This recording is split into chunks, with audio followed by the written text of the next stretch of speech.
ഇടുക്കി ചിന്നക്കനാലിൽ കാട്ടാന ആക്രമണത്തിൽ ഒരു മരണം. പൂപ്പാറ ചുണ്ടൽ സ്വദേശി വേലുച്ചാമിയാണ് മരിച്ചത്. തോട്ടത്തിൽ ജോലി ചെയ്യുന്നതിനിടെയാണ് ആക്രമണം. ബിനീഷ് ആന്റണി ചേരുന്നു വിവരങ്ങളുമായി. ബിനീഷ്, എന്താണ് നിലവിലെ സാഹചര്യം?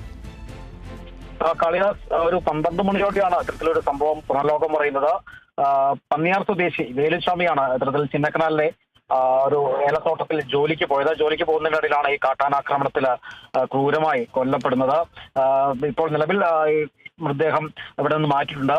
വനവകുപ്പ് സ്ഥലത്തെത്തിയാണ് ഈ മൃതദേഹം മാറ്റിയത്. വനവകുപ്പ് എത്തിയപ്പോഴേക്കും കാട്ടാനകൾ ഇവിടെ നിന്ന് മാറാൻ കൂട്ടാക്കിയില്ല. പിന്നീട് പടക്കം പൊട്ടിച്ച് ആണ് ഈ കാട്ടാനെ തുരത്തിയ ശേഷമാണ് ഇപ്പോൾ ഈ വനവകുപ്പിന്റെ വാഹനത്തിൽ തന്നെ ഇദ്ദേഹത്തിന്റെ മൃതദേഹം നിലവിൽ ആശുപത്രിയിലേക്ക് മാറ്റിയിട്ടുള്ളത്. നിലവിൽ ആനകൾ ഈ പരിസരത്ത് തന്നെ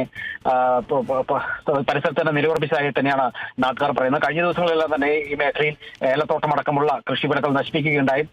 പ്രദേശത്ത് ആറാട്ടി സംഘം ഉണ്ടെങ്കിൽ തന്നെയും കാര്യക്ഷമമായി പ്രവർത്തിക്കുന്നില്ലെന്നാണ് ഈ നാട്ടുകാർ ആരോപിക്കുന്നത്. വലിയ രീതിയിലുള്ള പ്രതിഷേധം തന്നെയാണ് ഇപ്പോൾ ഈ മേഖലയിൽ പൂപ്പാറ അടക്കമുള്ള മേഖലകൾ വരുന്നത്. കാരണം പലപ്പോഴും ഈ കാട്ടാനകൾ മേഖലയിൽ തമ്പടിക്കുമ്പോൾ വനവകുപ്പിന് വിവരം അറിയിച്ചാലും വനവകുപ്പ് സ്ഥലത്തെത്തി തുറത്തുന്നുണ്ടെങ്കിലും കാര്യക്ഷമമായി ഇടപെടുന്നില്ലെന്ന വലിയ രീതിയിലുള്ള ഒരു ആക്ഷേപം ഉയരുന്നുണ്ട്.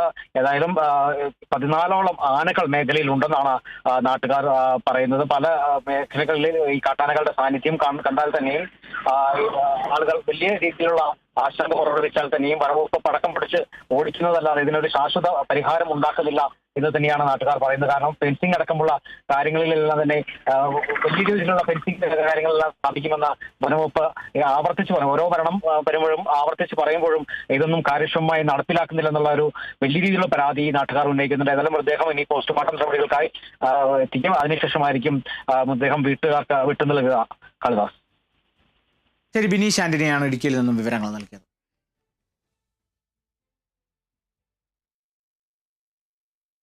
ഓണം ബമ്പർ ജേതാവിനെ കണ്ടെത്തി. ആലപ്പുഴ തുറവൂർ സ്വദേശി ശരത് എസ് നായർക്കാണ് 25 കോടിയുടെ ഓണം ബമ്പർ അടിച്ചത്. കൊച്ചി നെട്ടൂരിൽ നിന്നെടുത്ത ടിക്കറ്റ്